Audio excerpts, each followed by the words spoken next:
Tolúlọpọ̀ ọmọlọ́wọ́ gábà mú kí ayé. Mo sọ fún yín, ṣe rí lórí Facebook yìí, there's one fact we need to start getting right. When you guys talking about women stand for women, or some people start fighting for men, some people fighting for women, to me it's a bullshit. Wọ́n ní ìka tó bá ṣẹ̀ na máa ń gé, ìka tó bá ṣẹ̀ òun lọ́ba máa ń gé, ìka ilé ló ṣẹ̀ ẹ̀gẹ́. Ẹ má máa fi emotion àbí feelings pé torí pé ajóbìnrin o alátìdúró ti obìnrin, torí pé ẹjọ́kùnrin alátìdúró tọkùnrin, racist lẹ́ ń ṣe yẹn. It's called nothing but racist. Me, I don't see anything that a man can do that a woman or lady cannot do better. In fact, there are things that women can do better than men. Bọ́lọ̀ ń ṣe dá lúkálukú kó ṣe láyé. Ṣebí èèyàn ní Lizzy tó ń ṣe wèrè yẹn. Ẹlòmíràn máa búlì bọ́ ṣe búlì Lizzy yẹn. Àti sápamọ́ ẹ̀ ní gbówó mọ̀. But Lizzy ní ti obìnrin ni ó stand up ó ń jà fúnra ó dúró fúnra ẹ̀. Because at my point, until we have to be honest to ourselves, our speaker, lórí Facebook, and being blogger, when you guys start to speak honest and be honest to yourself, in Baila, Nini Wala, but that Bama were honest to say, Amamani Wala, and that is where me I would come to. But one more time, Gigolo man. Fine, Shagunuga Gigolo, ni argue. The guy like, even without hearing from him, his own side of story. I want to believe Gigolo ni. You believe I don't support that. Obìnrin might take advantage of obìnrin. Me, I do not support it. By all means. So, and by the way, there was a show today Abike last week. I watched the show after she did the show. She said she's coming to America. She was messing with me like, bro in Maryland. You will be welcome if you come to America. It doesn't matter which state you are. You will be welcome. You will be treated with love, and we will welcome you. Period. So, anytime you are in America, let us know. Or I know you like to surprise people, but whenever you come, just come. We will take care of you. We will look out for you. We will treat you like a queen that you are. Nikubana on Facebook. This Facebook tracker is not meant for everybody to be a speaker, commentator, or caller. Ìwọ tó bá mọ̀ pé orí ẹ gbé, ẹ̀mí ẹ gbé. Johnson Rotimi show wa pa. Johnson Rotimi, actually I thought you are on my way. Are you not on my Estabod? I thought you are on my Estabod, for real. Let me know. So, like I was saying, what tell me about Gbe? Tell me about Gbe. Nico Terisi, about the Folake. Nico about Terisi. Tell me about Gbe. Just be a silent watcher. Just watch from the far. Nick Barawa on the Facebook fracas. I'm a entertainer. I don't argue back and forward. I'm a ja. I took barrier. So, don't put too much emotion. I see people put too much emotion is what is going on the ground right now. Don't put too much emotion. Just on a good day, watch the movie. We are just entertaining people. But also learn that what you see on Facebook while we are entertaining you, it could not share in real world. Oh, you are a freelancer. Okay, good. I actually thought you are on my way. Honestly, I always think you're on my way because I always read a lot of meaning to your comments, especially when you're talking about it. But anyway, that's good. I like the fact that you are more like a freelancer. I love to be a freelancer, and I love all the freelancers. For like I study my lovely brother. How are you, dear? DKY, why are you wearing a shirt? Please, we don't want to see your bottom. I'll put on some shirt now. I'm not worried. I just want to make it first in the I was being anyway.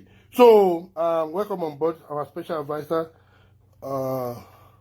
So let's enjoy Iyaye let's hear what she want to talk about. I believe some of you have probably have watched it, but I have to continue. So if you are new on our platform, last week I spoke about you can see Folake Oshimi right there. She's been a good fan supporter with the green logo next to her name. Our true lovers of keeping it honest, we really recommend and encourage each and every one of you any authentic keeping it honest. Our 50 viewers here. Make sure that we all subscribe to this channel, both on DKY blog or DKY page, one of the two. I'm going to be running both pages, and we are trying to also build our keeping it honest page, KIH page. We want to build that page as well, so you can also follow that page, KIH page. About following, we want to build that as well, so that we can have our fans base on that page as well. So about subscribe to this our page. I believe it's only $3.99 or $4.99 a month, and size is there for you. About you start. Mohammed Bibi Eka Boya Michelle Afia Lewa. All right, come on board. Eka Boya Abike Eka Boko to first one. I won't follow you. Why are you You see, Bookie Lighter, she's my good buddy. I love her. I won't deny that. Not because of she's here, or not because she's what can I say? Or she's American. Well, she's American based, so I love her my American based. So that's no debate on that. All the Americans, I love them. But she's on my way, original on my Starboard, confirm on my authentic on my way blogger. She's a good body. But one of the things that I love people that is very, very reasonable, and I wish every other blogger can emulate things from her. Now, in Matilade, Padiniwa, right? And I remember during the time, Team Matiesa board, we have our we have an issue. She was one of the e-blogger that she didn't go out there and blog me. Instead, I don't even think we talk. We didn't ask or anything. She me more wrong. She way wrong. It's not a conversation that she and we don't have it.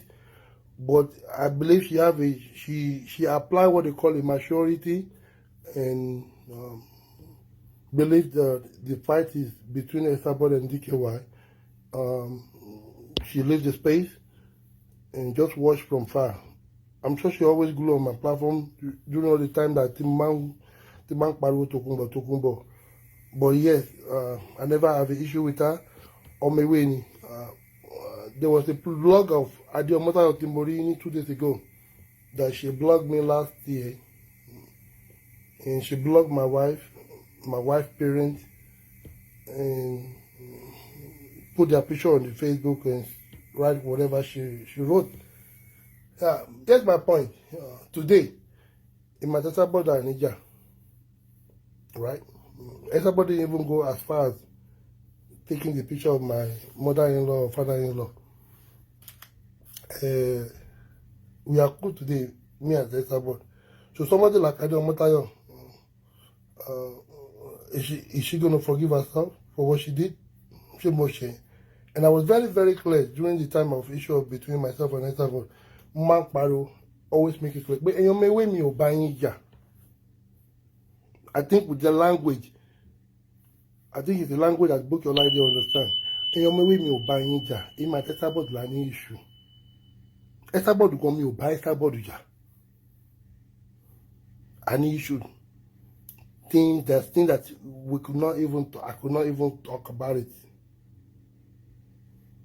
But because the girl she want to prove to be loyal, just like Auntie Meoniku Agbe Ajoke don't shout her for the other day. She want to prove to be loyal, and many of them don't prove one loyal for Esabod, don't blog me, don't bully me, don't shebugwe. Where are they today? Where are they? Adenuga is still in a away nation, don't get me wrong. But where are the rest of them? Some Buangbai. Book Your Life Day is here today, still with away nation, and she still have a party, his party on his side, or on her side rather. So, what you see all of us do on social media, we have our own brain. Let's apply brain to everything we do on this Facebook. There are some fights, if the tobacco pay me go wrong, get my attention to it. Now, I'm not blaming her. I'm not blaming her. I'm not blaming her. Like people can apply wisdom to things. Look, Ijame ati Yewe is very simple. It's very simple compared to Ijati about Mamba or other people.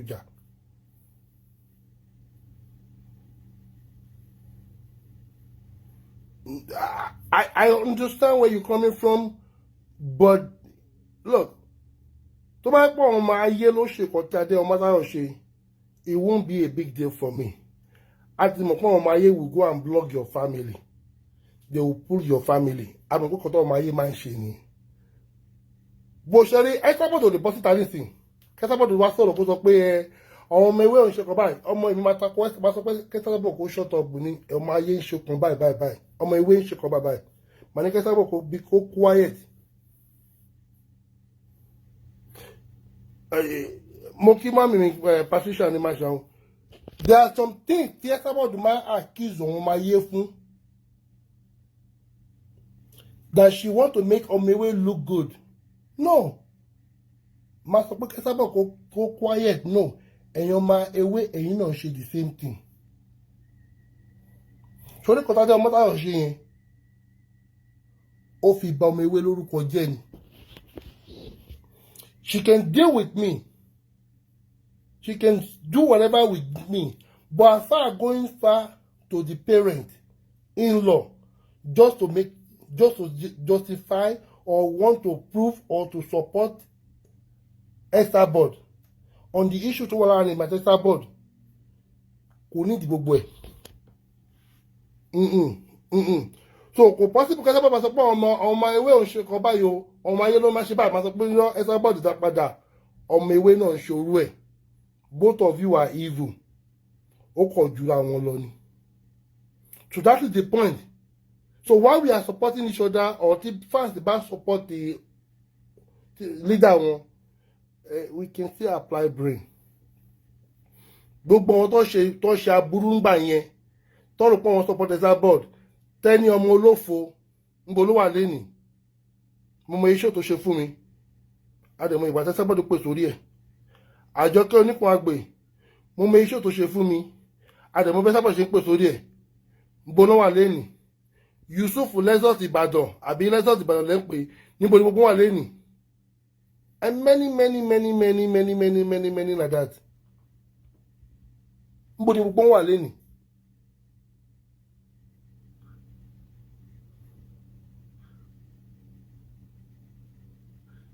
Only we are evil.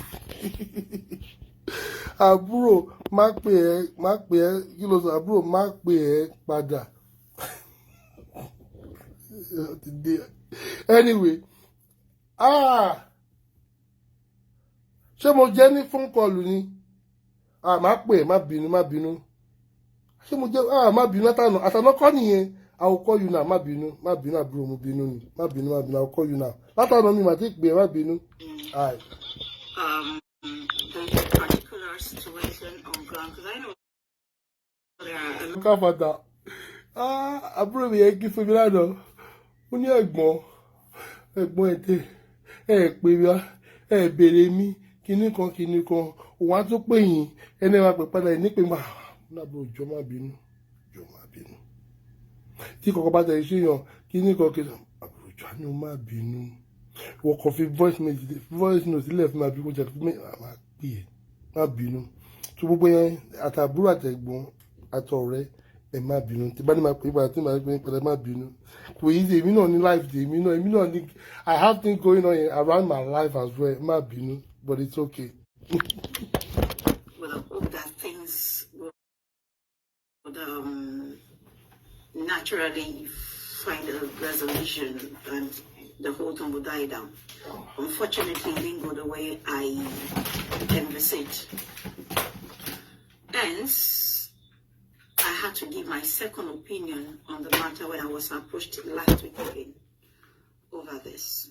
Okay, so I want to make sure we can answer you back in Jagabaan. Sherry Kintoko Berry or Rara Gagabishan Solo. My fake book, Ewalori Facebook, the Facebook community standard members. TM pé ẹ jẹ́ kí a fi làákàyè ọgbọ́n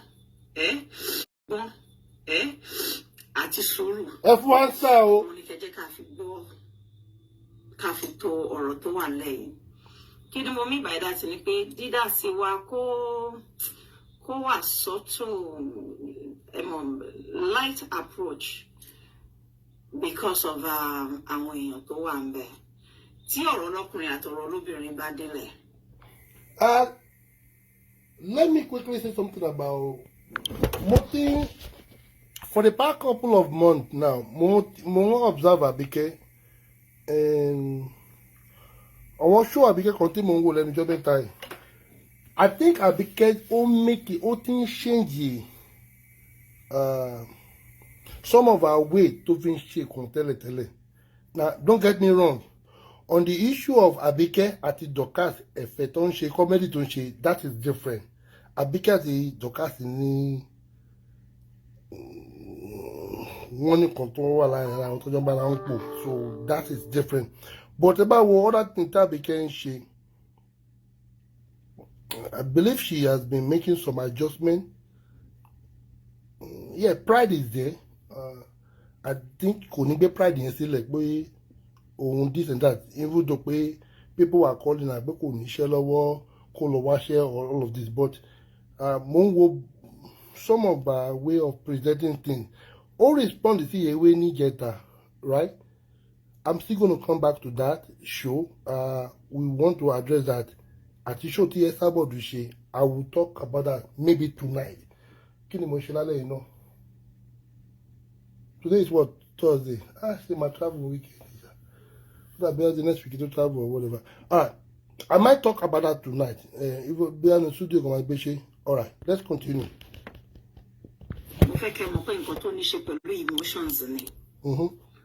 If it is not well, what about 10,000 stars? Go ahead, it though. will escalate. Naki. Things will get worse. And at the end of the day, we will not be able to achieve the targeted results. Nítorí díẹ̀ yìí, aláti díẹ̀ pé ẹ má fracalize. Good advice. At this point. Because mo máa rí pé most times lórí Facebook, ọ̀rọ̀ ayé àwọn èèyàn máa ń fracalize ẹni. Ẹni tí ò fracalize á fi ṣe monetization. Mo dúpẹ́ f'Ọlọ́run pé èmi Àbíkẹ́. Mo kọjá ẹni tó ń fi situation ẹnikẹ́ni monetize.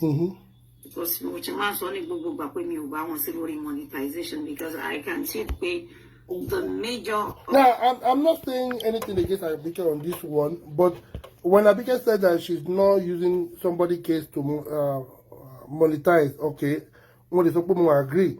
But Tolani make me understand. But on start on buying now, she's gonna get paid. But she might not be gullible to worry about, co break rules of Facebook just because of the money to make on Facebook. But then of course she getting star, which of course that will pay her out at the end of the day. However, but I don't think she's, unless she's only violation that she won't,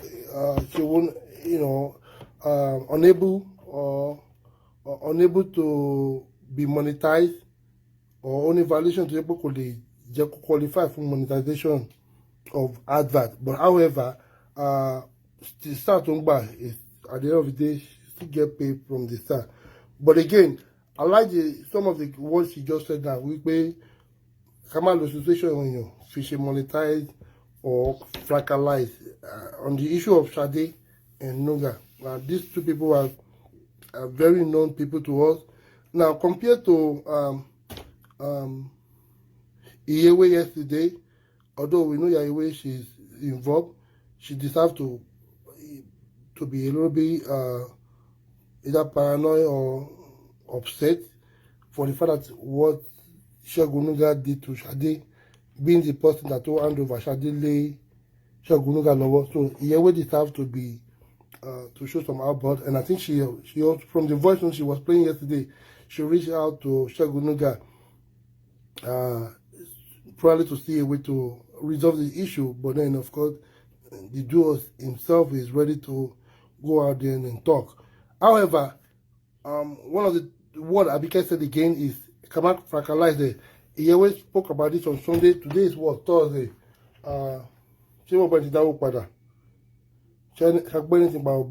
No. So that is why you need to understand that not everything in my fractalize. We can apply our brain maturity on some things to resolve things easy. Not everything you know that in my fractalize. So let's continue to listen to Yaye. I won't take everybody spoke yesterday. Adebimpe, Alashadura, Buki JC, Mama Esabod, of course, Sojis also spoke. We spoke, and this is Abike. This is what she has to say on the Chadi, Olatunji, and Adenuga scandal.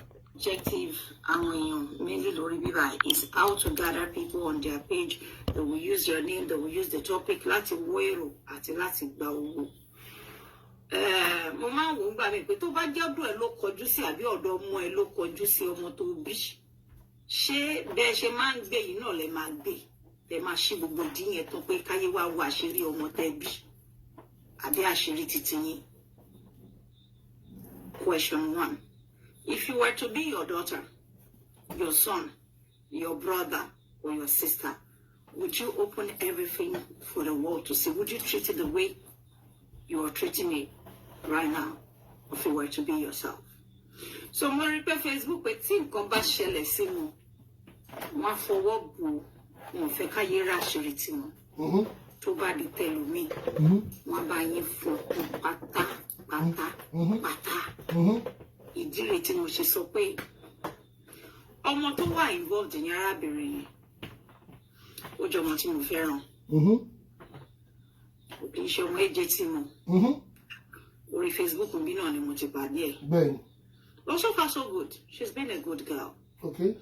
So òun ló jẹ́ kí n máa wà careful pẹ̀lú involvement mi pé tí nǹkan bá ṣẹlẹ̀ tó bá ti di báyìí pé ó ti fẹ́ di yánpọnyánrin à ń láti fi ọgbọ́n tó torí tí yóò bá fi ọgbọ́n tó èèyàn á sọ nǹkan tí ò yẹ kíyàn sọ ìsáyà kò sọ̀rọ̀ jù àbí kò wọ́n dá sọ̀rọ̀ níbẹ̀ èèyàn láti fi làákàyè sí ìkà ò jẹ́ ṣe títí ẹ̀ bẹ́ẹ̀ àmọ́ tó bá jẹ́ tẹni ẹlẹ́ni ìkà kò láti ṣe yàmàyàmà torí ẹ̀ la ṣe gbọ́dọ̀.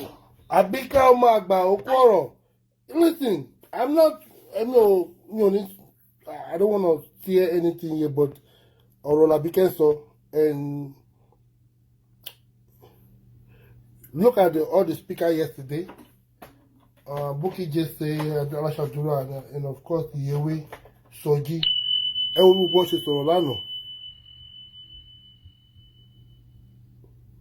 Ẹ wo bí gbogbo ṣe handle case lánàá.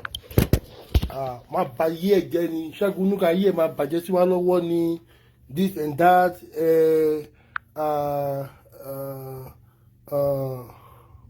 Ayé wo wàá sọ pé ó bèrè tó.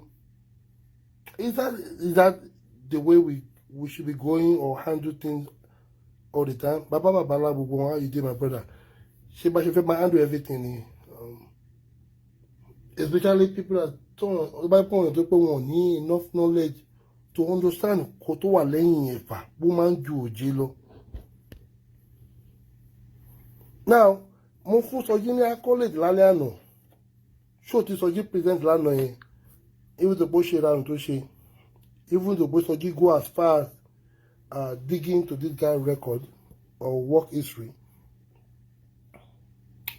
But the guy passed a message last night. He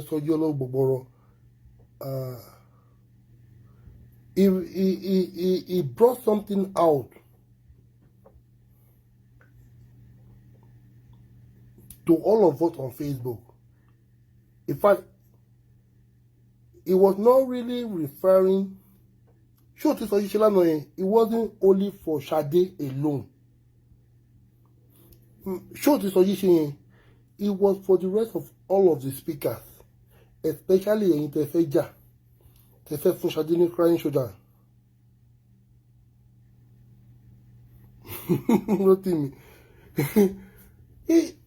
He was asking, he was sending a message to those of you.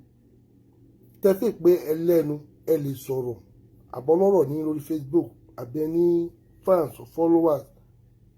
He was sending a message that way. Direction take you might end up forwarding back hotel and protect.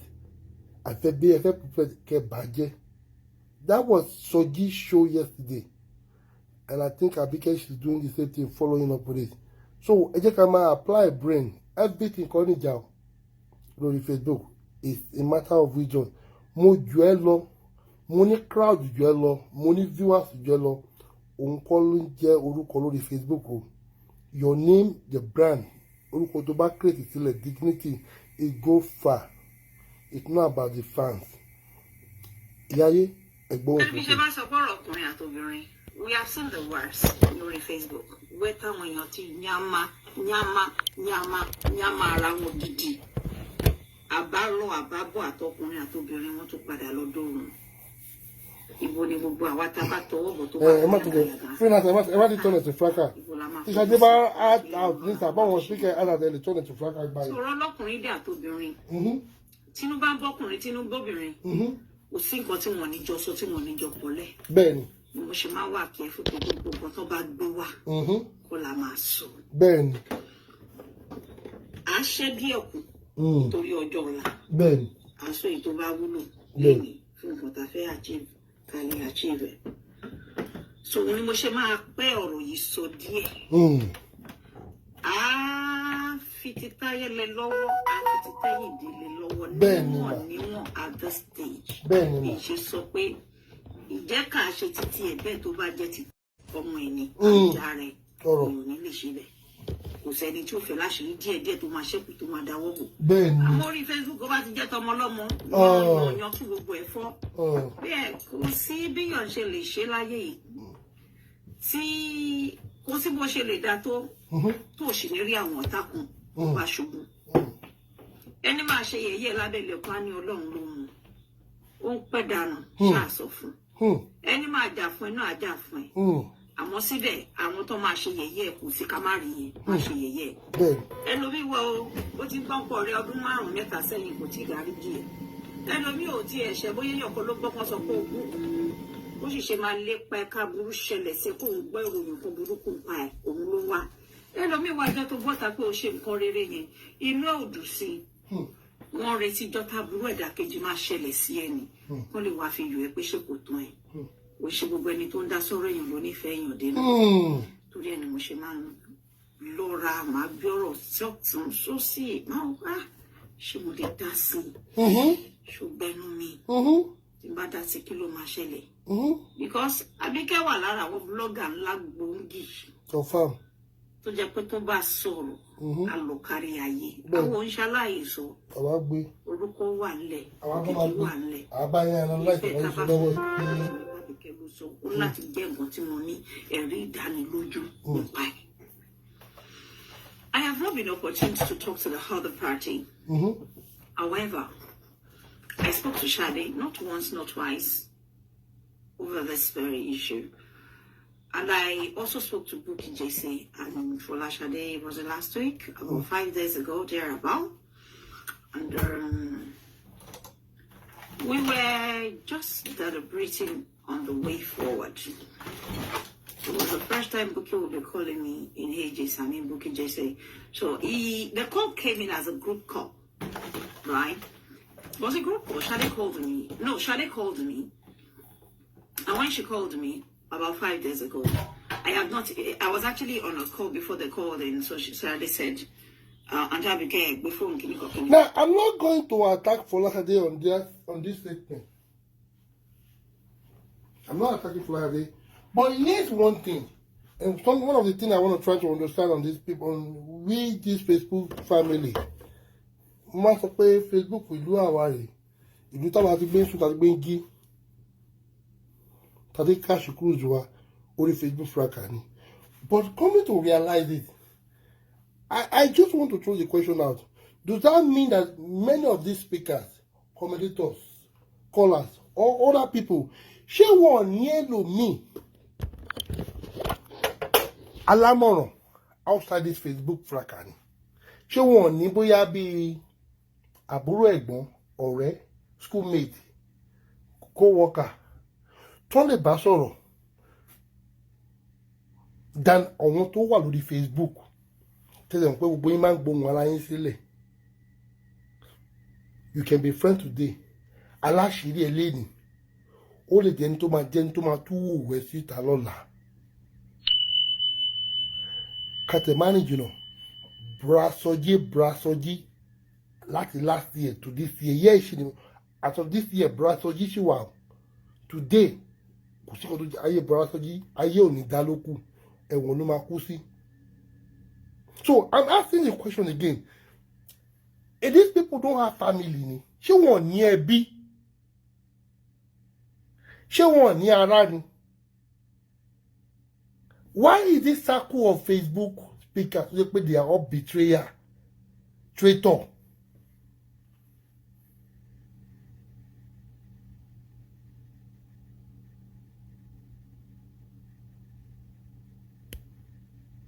Do you guys understand what I'm saying here? Because me only problem in relationship me.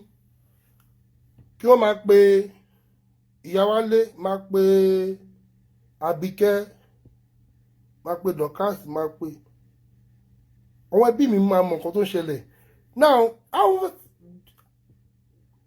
tí bá tẹ̀wá máa sọ fún àwọn tó wà lórí Facebook, I jẹ́ ọ̀tún mọ̀ pé mo mọ̀ wọ́n, they are very close pals with me, they are people that I relate with. People that, and on this Facebook, maybe people I relate to wọn ju bí mẹ́ta lọ, méjì mẹ́ta, tí wọ́n pè jẹ́ something about me tí wọ́n mọ̀, and everything else that I need to let public know mo ti ń sọ lórí Facebook. So nothing secret or special.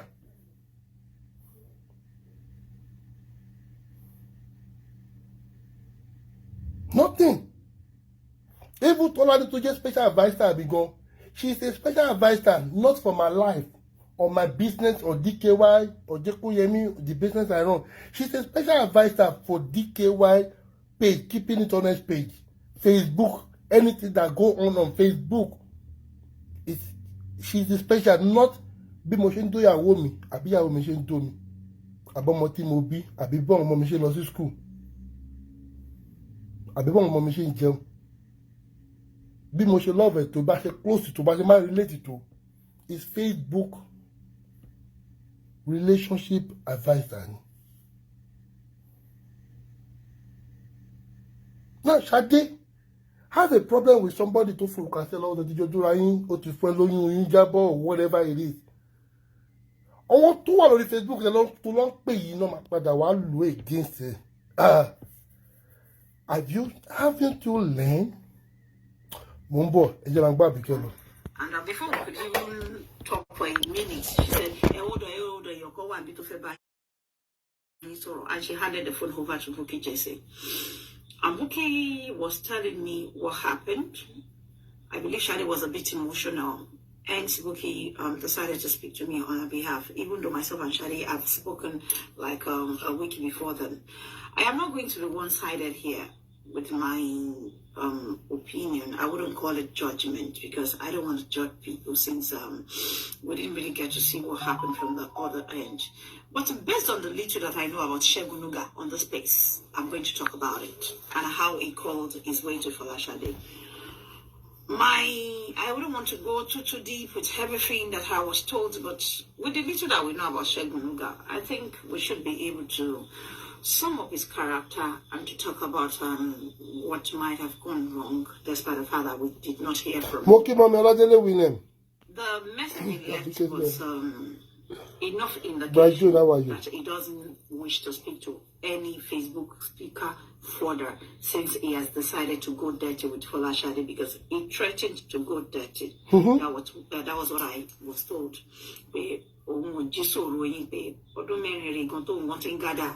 Information on Sile. So now, Lashimate Jeje. Inquire Kolafe.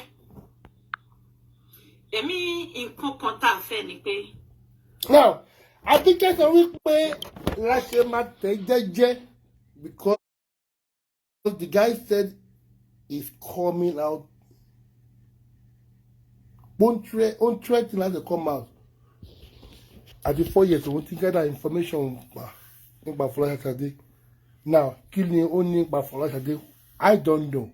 We don't know. You don't know. Yaye sọ pé ká tẹ̀lé jẹ́. Ẹ bọ́ ṣe ká tẹ̀lé jẹ́ lóòótọ́.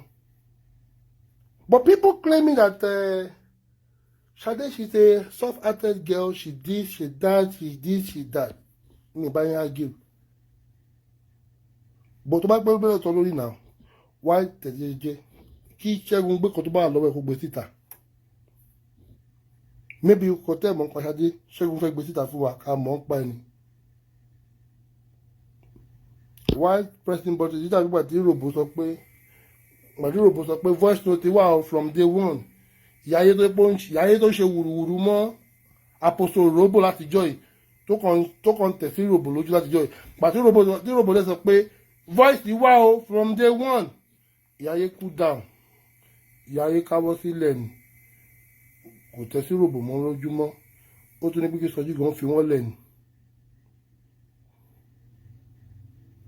So Thomas threatening èèyàn lórí Facebook pé wọ́n ní voice ní lọ́wọ́ àbí wọ́n ní kíní ní lọ́wọ́ báyìí. The next thing, my hands down. What have you brought up? Shall she very easy here? So the better than come, I think it would be a good idea. People like Boki Jesse, Alasha Dura, and Mama Esabod, one can hands down. Because we, Palowe, only way, Omo Yoruba, Yoruba no me do. Abike Kolawole ẹni ahọ́n ó dẹ̀ sọ bí ẹ̀mejì àbí ẹ̀mẹ́ta kan ló sọ ó ní kíní kan á máa ṣe ọmọ èèyàn ó ní bá pọ̀ ọmọ èèyàn ni èèyàn ní fẹ́ ṣe bẹ́ẹ̀ ṣe mọ̀ tó bá pọ̀ ọmọ ọlọ́mọ ni wọ́n kò síta kò dẹ̀ sí bọ́mọ ẹni ṣe da tó àbí bó ṣe bàjẹ́ tó ó náà wọn kàn mí ti pé àní fẹ́ ṣe torí kó jọmọ tiwa so Ṣadé ò ṣọmọ anybody lórí Facebook wa lè máa claim pọ̀ ọmọ mi ni àbúrò mi ni ẹ̀gbọ́n mi ni ọ̀rẹ́ mi ni kò relate kò family mọ anybody orí Facebook gbogbo àdìpàdé for that reason tó bá jẹ́ pé lóòótọ́ ló lọ́ọ̀ fọwọ́ Ṣadé just ẹ lọ ṣe topic mi ẹ má bàa drag ẹ Ìyáyé voice Ìyáyé lẹ́ ń gbọ́. tọ́rọ̀ bá ti dà báyìí Ṣadé ò kó wọnú ilé ẹ̀ lọ bá pẹ̀lú ìyàwó ẹ̀ I believe. Cost yẹn jọ pé ó clear ní Ṣadé ṣe lọ. If the cost doesn't look clear, if it doesn't seem comfortable to her, she wouldn't go there. She did not just go there to visit. She has actually spent a lot of time, days, weeks with him, which is enough to convince any woman that he lives alone. He used to live in a one-bedroom apartment. If he were to be with a lady, with a partner or his ex, he would not be living in a one-bedroom apartment. So that is enough sign there. Whatever he might have had with a previous woman what you do, even though there's high possibility the woman is putting in her best to bring him back for them to live together. Now we are listening to this Abike statement. I think Abike is basically trying to justify relationship of Shade Olatunji with Adenuga. Abike fẹ́ justify ẹ̀ compare tí kan tí ìyàwó olórùka tó sọ lánàá wípé òun àti bọ̀bọ́ yìí ṣì wà legally married. And there was a phone call to Shade directly. Pé Shade fọ́kọ mi sílẹ̀ ìmàtí bọ̀bọ́ yìí ṣì ń fẹ́ra wa. Abike ó rule yẹn out pé no. Torí pé bọ̀bọ́ yìí ń gbé ní 1 bedroom apartment kan. Ọkùnrin tó bá yá jìgólò tó fẹ́ jalè. Of course, a lọ gba room kan náà. A dẹ̀ sọ fún mi pé òun wà pẹ̀lú ìyàwó òun mọ́. Yes, and she followed by saying that even though ìyàwó yẹn ṣì ń try bí wọ́n fẹ́ work her out. Okay, tí àwọn bá fi wọ́n ṣì fẹ́ work her out and Shade come in between, then she become what? Intruder, Abike lè máa ń pè intruder kọ́ lè ń pè ní. She did not help the marriage to succeed in the marriage and to break. Because to break ni marriage only lè break, but Shade will help her. Bí a kò stand up padà. But hey, again, it's the Yahweh word unjustify relationship Shade àti Adenuga. As one family the way they used to live. I also had an opportunity to listen to the woman last night. I think because I was out all day yesterday. I was out all day. I got in around 10:30. And Bishop got them Mosai call one Jenny to read. Me see anything solid like thank you for banning that son of a bitch.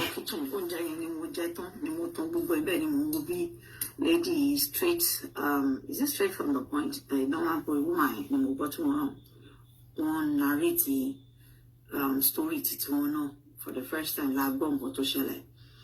Now, in Koto Moshako Belboy in Facebook, George Nipe, Emma Dekati were too harsh with hider of the party. The only person, see any problem, see more feel pay, was she shed you da.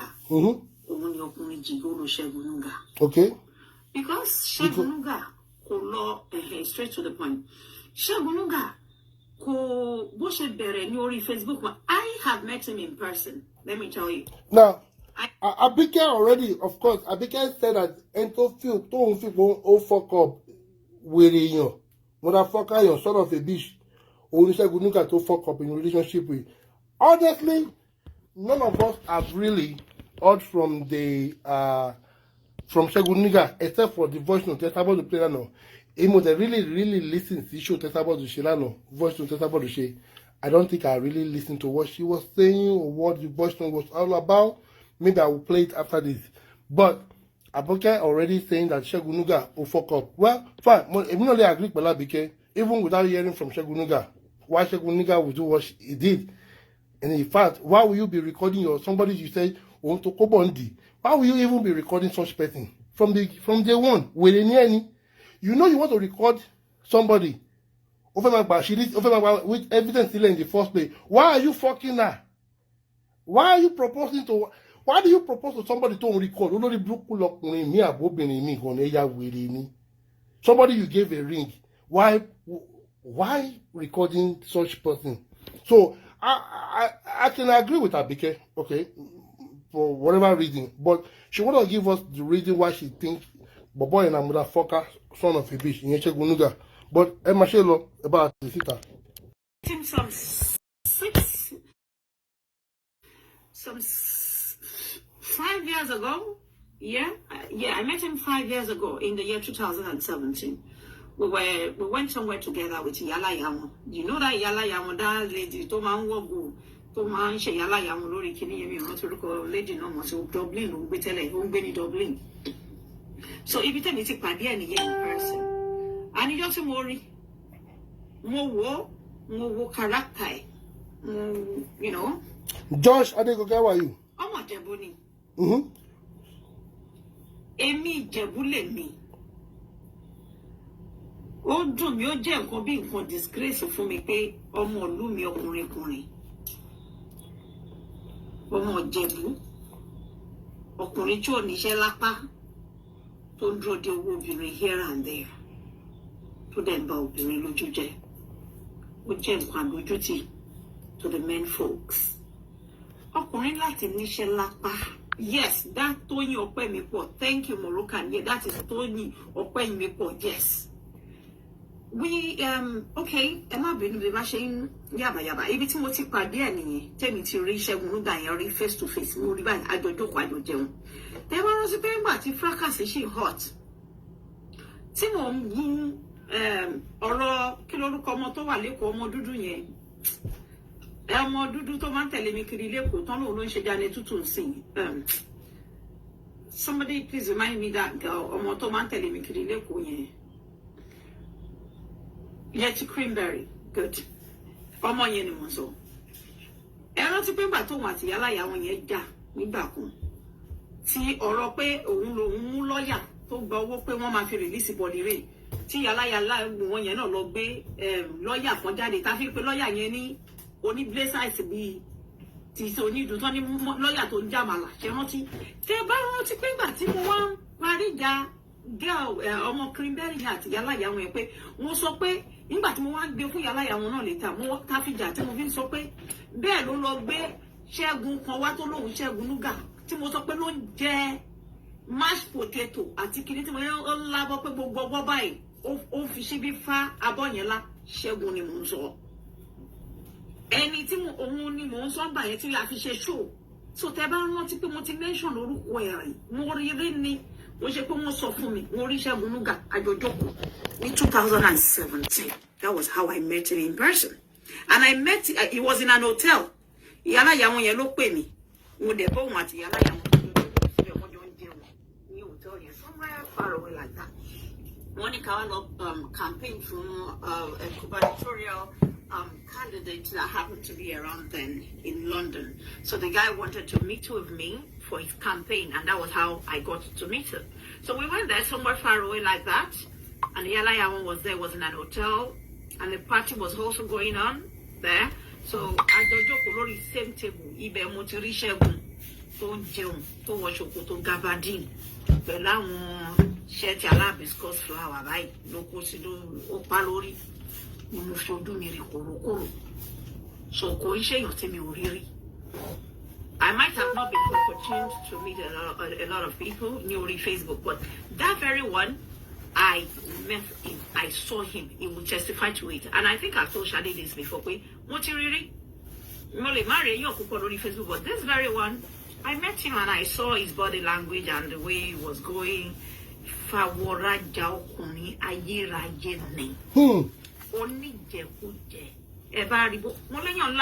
Mashed potato, steak meat, òyìnbó. Tẹ́ pé mo máa ń bu omi sí ẹ mo ń jẹ òyìnbó. Ó jẹ́ ó fi fọ́ọ̀kì ha bọ́ báyìí tí mo rí báyìí bí elébi ni. I'm sorry to say. Ó wọ ṣòkòtò náà bíi ti gabardine. Àtàwọn shirt aláìbiscuit flower. Yáyé. Shirt yẹn kí ló máa ń pe shirt aláìbiscuit? Viscous ló ṣòkòtò ẹ̀ ń ṣe kẹ́bùkẹ́bù sẹ́gbẹ̀gbẹ̀ báyìí. Yáyé. Òun ló ṣe dójú sí mi pé báwo lè yan ọkùnrin bọ́ bá tiẹ̀ kọbìnrin ní lazy ṣe bí àgbọ̀ pé olóbò bí olóbò tó máa ta bẹ́ẹ̀ ṣọkùnrin náà okó ló yẹ kán máa ta nínú oyè ni o okó wọn London ni ṣé okó ló yẹ kí ọkùnrin máa kiri kó máa ta okó I can fuck you well I can make you feel good I will marry you ṣé òun ló yẹ kí ọkùnrin máa ṣe wọ́n sọ pé a lè fracalize kìíní but ẹ jẹ́ ká sọ̀rọ̀ síbi tó rọ̀ wá I saw a lot of updates I saw a lot of you tí ẹ gbé Ṣadé náà síbẹ̀ pé ó ti rí bẹ́ẹ̀ ó tó lọ fẹ́ ó fẹ́ ọkọ lọ́kọ. Nǹkan tí mo fẹ́ kí gbogbo yín mọ̀ ni pé ọkùnrin wà pẹ̀lú ètekéte gidi gan. Obìnrin wa ń kọ sí no stop it. Torí tébù ti yí báyìí nísìn torí pé tébù dẹ́ yìí ìyẹn ò ní pé kí wọ́n máa sọ ọ̀rọ̀ àsọdùn. Do you get me? Tébù tí yóò ní pé kí wọ́n máa sọ̀rọ̀ àsọdùn. Obìnrin ní ọkùnrin ní tìkété tó bá pé the other way round, you know what they will say? Àwọn obìnrin ní tìkété, come on man, this is Yoruba talk. This is Nigerian talk. This is Yoruba talk. Ọkùnrin, so ìgbà wo ọkùnrin di ẹni tó ní ètìkété, so then obìnrin ò ní ètìkété nìyẹn. We are all equal. You see why I don't say women fight for women, men fight? No, it's bullshit. Táyé jẹ̀bi, ẹ fún Táyé ní ẹ̀bi títẹ̀. Kẹ́hìndé jẹ̀bi, ẹ fún Kẹ́hìndé lẹ́bi títẹ̀. Ọkùnrin ní ètìkété. Excuse me? Obìnrin ò ní ètìkété. Please. Ìyá ayé gbóhùn sókè jàre. Nínú irọ́. Ọkùnrin lè parọ́. Jésù bínú wa padà sáyé bá ṣe ń sọ̀rọ̀ yìí. Ó fi ojú ẹ̀wọ̀n pé stop saying that. Ọkùnrin ní ẹ̀tàn. Ọkùnrin ní àrékérekè. Bí gbogbo wa tá à ń rí bó ṣe wà ní àwọn obìnrin kan ló ṣe wà ní àwọn obìnrin ọkùnrin kan náà. There you go. Now you talking, Mama Ye. Yeah, now you talking. Mo ti wọ ṣọ́. Bí àwa yìí, àwa máa di kóòdù wọn lójú ẹsẹ̀. Ṣé wọ́n ní kó ṣẹlẹ̀ sí Ṣadé yìí náà jẹ́ tó sọ fún yín? Òtún sẹ́ni tí ò lè mú o. Yes, she's a victim today. Kò sẹ́ni tí ò lè ṣẹlẹ̀ sí. I spoke to her. Nígbà táwọn kan sọ̀rọ̀ bíi 2 weeks ago. Ọ̀rọ̀ yìí náà lọmọ yìí sọ. She gathered the courage láti sọ pé Aunty Abike, ó ní bọ̀bọ̀ yóò treat me nice. Mo ní bọ̀bọ̀ o. Ó ní Ṣẹ́gun. Ó ní inú òun ò dùn. Mo ní kí ló ń ṣe? Ó sọ àwọn kan díẹ̀. Ẹ sì máa pátá. Mo ní kò yẹ kó gbà yẹn o. Bá ṣe sọ̀rọ̀ lórí fóònù. Mo ní as much as tí màá sọ fún ẹ pé wàá ní sùúrù torí pé there's no perfect man anywhere. You can't get a perfect man anywhere. These are my words to her. Money, however, you should see ọkùnrin gidi out there. I would not advise that you take any form of abuse from a man. You should not take any form of disrespect. To bá ti di pé ọkùnrin drag èèyàn, ọkùnrin abuse àbọ̀ assault. That is not tolerance anymore. Or you commit to war. Or they shebe ko gbabe ku. And oríṣiríṣi. You see, I used to talk to one of my friends, and when I talked to that my friend about abuse, he always tell me, "Oh, do I beat them? I don't beat women." I said, "Come, abuse is not about beating alone. When you give a woman mental torture, it is worse than beating her. When you give a woman an emotional torture, it is worse than beating her. A psychological torture is more torturing than the beat, in case you don't know. There are so many other ways of abuse Obìnrin than laying your hands on her. That can even kill them faster. Imagine you have a woman to the high blood pressure. The same thing ọkùnrin náà. There's a way you can torment ọkùnrin life, torture ọkùnrin life, you know. Tó yẹ pé ó pè ju gbogbo bá wọn létí lọ. Some of ọkùnrin gan, they prefer you slap them. Hello? Some of ọkùnrin, ó pè wọn kó kíyàwó wọn kó gbá wọn létí ju pé kó máa wọ wọn ìwà kan. Ya aṣọ mọ́kọ lọ́rùn, dá ọbẹ̀ nù, dá òróró, dá lérú, ya fáìlì la kọ̀ǹpútà mọ́lẹ̀. Bóyá ó ní ọkọ̀ tọkùnrin tó ṣẹ́rìsì nínú ilé tó mú rẹ̀ fọ́ mọ́lẹ̀. Ìyẹn tún traumatize o. Kò ṣe pé kọ́bìnrin na ọkùnrin àbí kọ́bìnrin pọlọ́pàá sọ́kùnrin nìkan ló máa ń traumatize ọkùnrin o. There are many other things tó máa ń gbìyànjú pé kò pọlọ́pàá sí nǹkan náà. Tí wọ́n gbé ẹ̀mí ẹ̀ gbóná. A woman whom you yak off her self-esteem. A woman tó bá ikú ẹ̀ṣọ́ ọmọbìnrin ẹ̀ pride ẹ̀ tó gbà lọ́wọ́ ẹ̀. Ó ti pa sáyé. Abẹ́rẹ́ sí ní low self-esteem. When you verbally abuse a woman, tẹ́pọ̀ kò sí nǹkan tó lè sọ sí. Ó ti pa obìnrin yẹn sáyé. Àtọkùnrin náà. Ìmúlẹ̀ máa róbìnrin mi tó máa ń gbé òògùn jẹ.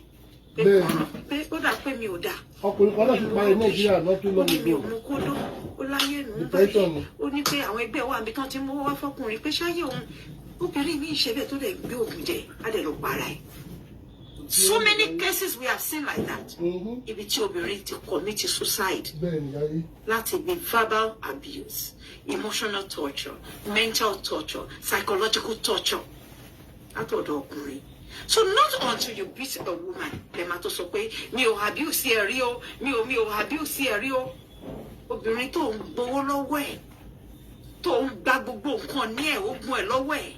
Tó lọ ń kó fóbìnrin mi tó tún máa délé sọ fóbìnrin yẹn pé she's not good enough, she's not pretty, she doesn't even fit into your class, she cannot come out with you. You make her feel worthless. You have abused her. Ó ti pàṣàyè. Abóbìnrin tó gbàgbọ́ nǹkan ní ẹ̀ lọ́wọ́ ẹ̀ tó wá lọ pé ọ̀rẹ́ tó ní òbò ọ̀rẹ́ ò dùn ò dùn tí bá do ọmọ òṣìwọ́ mo máa manage ni ìfẹ́nu bá tiẹ̀ jẹ́ ní gbogbo ibi tó ti níyì kó tó pàdé ẹ̀. Ẹ má bínú ẹ̀yin Nàìjíríà ẹ̀ sábà fún Nàìjíríà bẹ́ẹ̀ àdẹ̀kọ́ ẹ̀ mọ Nàìjíríà mi ẹ̀ mọ kó dó bẹ́ẹ̀ náà ẹ̀yin náà tún ṣàlàyé hàn some of you are just Nigerian local ṣe é pẹ́ ẹ̀ mọ kó dó. Yes, boyfriend influencing you about you may complain. But if you know you are not pleasing your husband enough, or you're not doing it right on the bed, learn to do something much better. Learn to touch yourself up. Such way, if you are not pleasing that man enough with Obo, she will go out. Murakemi, thank you for the star. Ẹ ṣé gan, thank you for one star. Ẹ ṣé gan. Atibayi activate the star. Don't tell me to shut up. I'm being honest with you. You might be good on the bed with your husband, doesn't mean that the other person she's good as well. Now, the point here, Sherry, we try to hide away from some of the truth, some of the fact. I want to talk because something by anything. All right, you. And some women, some Nigerian women, Mubatalani saw Kolawole not too long ago, and I said something to her. She know what I'm talking about. Some of you, the women, okay, ọ̀rẹ́ tó ọkùnrin tó lọ sọ fún ọ̀rẹ́ ìyàwó ẹ̀ wípé ọ̀rẹ́ ẹ̀ kò mọ kódó. Maybe the husband kò fẹ́ confront ìyàwó yẹn kí ìyàwó yẹn má feel intimidated or feel like bẹ́ẹ̀ òun what bọ̀bọ̀ yẹn but ó sọ fún ọ̀rẹ́ now tó bá pọ̀ rẹ̀ tó bá ṣẹlẹ̀ sórí mi tó bá pọ̀ rẹ̀ tó smart yìí the man might be that guy might be looking for something or improvement from the wife but kò mọ bó ṣe fẹ́ approach ẹ̀ ó ṣe sọ fún rẹ̀ so ọ̀rẹ́ tó bá wife should know a way to láti bá ọ̀rẹ́ ẹ̀ sọ pé wá ìyá alágbájá àbí Abike wá ń bí báyìí báwo ló ṣe máa ń dún ọkọ ẹ̀ náà tó bá pọ̀ ọ̀rẹ́ tó yẹ kó close ó lè sọ tó bá sọ as a good friend tó lè tí mo kọ́ tó kọ ẹ sọ àbí boyfriend sọ fún ẹ ọmọ o ṣe báyìí do o ṣe lọ dún ọkọ ẹ báyìí lálẹ́ ṣe báyìí lọ dún ọkọ ẹ lálẹ́ ọmọ ó lè jẹ́ ọkùnrin yẹn pass the message síyàwó ẹ̀ indirectly ni but many of you gbogbo kan lẹ́fẹ́ fi ṣèbínú lẹ́fẹ́ gbà sódì ọkọ yẹn pé ìyàwó yẹn jẹ́ ni tó yẹ pé ìyàwó tó yẹ pé ara ò balẹ̀ ọ̀rọ̀ kan ò lè lọ lẹ́gbẹ̀ẹ́ báyìí ó máa hàn ni ó máa spark ni but the husband look for another way to pass the message to her.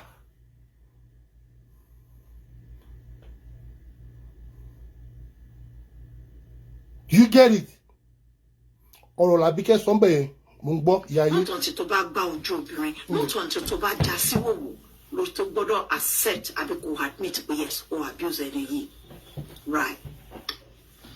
I listened to the wife last night and I heard her saying, ọkùnrin tí nà òun rí tí òun fúnra ara òun ní choice torí ó ná òun lójú ẹ pé self defence òun láti jẹ ìgò tó wà lórí òun mọ́ nítorí pé ó tí òun mọ́lé ó dẹ̀ ná òun dẹ̀ láti defend ara òun pé àmọ́ ìgbà tóun fọ́ nǹkan yẹn mọ́ tán nǹkan yẹn gé òun lọ́wọ́ ó ní ọmọ ìṣe lọkùnrin yẹn tó bẹ̀rẹ̀ sí ní pariwo kiri òun wá rẹ́rìn bí sọ pé Ìjẹ̀bú nìyẹn for you.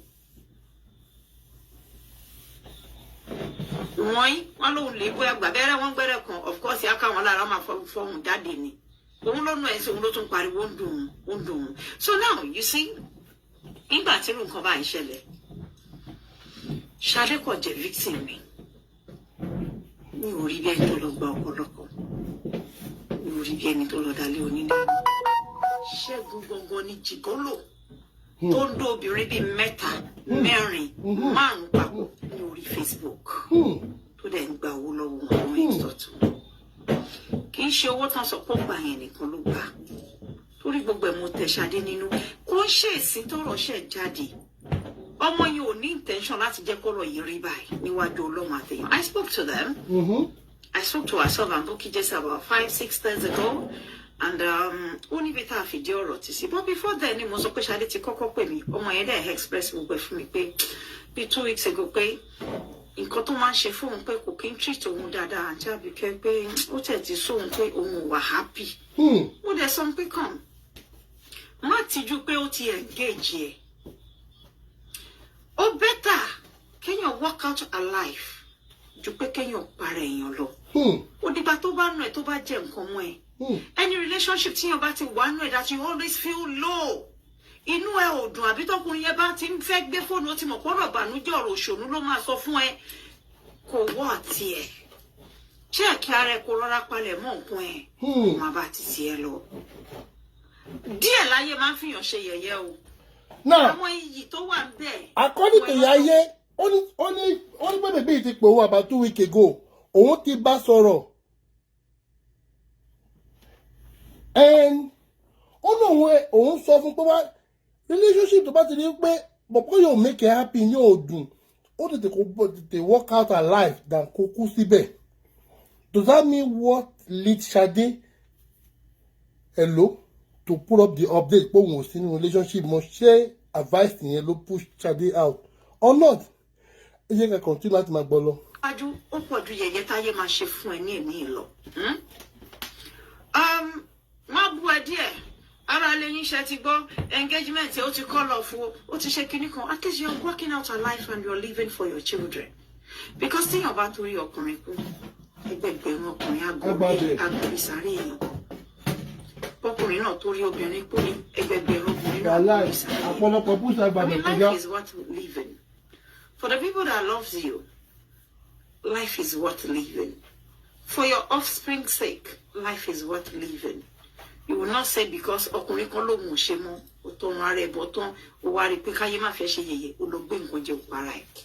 Ṣẹ́gun kì í ṣe ẹni tó yẹ kó níyàwó sílé ẹ jẹ́ ń sọ fún yín dáadáa he will not stop. Mo gbọ́ tíyàwó yẹn sọ pé ó máa change Sisi Ayọ̀ kò lè change. Tí Ṣẹ́gun bá kúrò ní bíbá ìtàn a tún lọ penetrate àwọn obìnrin tí wọn ò sí ní orí Facebook tí wọn mọ pa story yìí. Obìnrin tó bá gọ̀ tó bá tún wà desperate Ṣẹ́gun á tún twist story yìí á tún sọ ètò tó máa fi irú wọn kì í change. Ó dijọ́ tí ọwọ́ pálábá wọn bá ségi ṣòye yín tí wọ́n bá dáná àbí tí ńlá kan ṣẹlẹ̀ òun náà tó máa ń change. If Ṣẹ́gun is 53, 54 àbí 55 náà pé tí ò change Ṣẹ́gun ò lè change mọ́. If Ṣẹ́gun kò sí Ṣadé ọmọ tó gbà bí 12 years lọ́wọ́ ẹ̀ tó dẹ̀ lè ṣe lé fún tó gbà ara máa ń lọ́kùnrin. Èmi ò fẹ́ ájù pẹ̀lú Yaye opinion Yaye nìyẹn mi dẹ̀ fẹ́ ájù pẹ̀lú ẹ̀ but tíyàwó tó ti bímọ fọkùnrin rí ó mọ ọkùnrin báwo ni olú ọmọ káfàtà báwo ni àbúrò mi ṣe wà pa.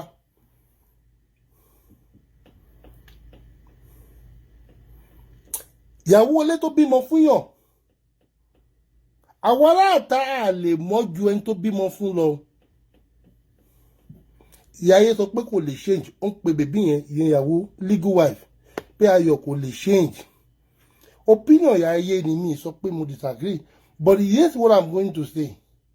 Tí ìyàwó ilé bá sọ pé òun bílí pé bọ̀bọ̀ yìí máa change ìyàwó lọ́mọ kan tó ń rí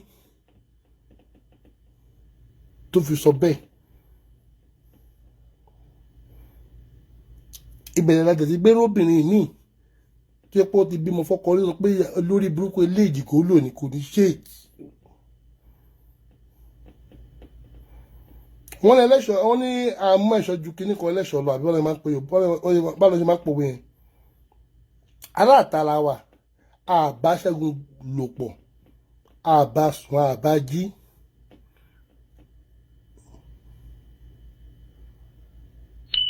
tí Ṣẹ́gun sì lè change I don't know. I'm not his friend. I don't have a relationship with him.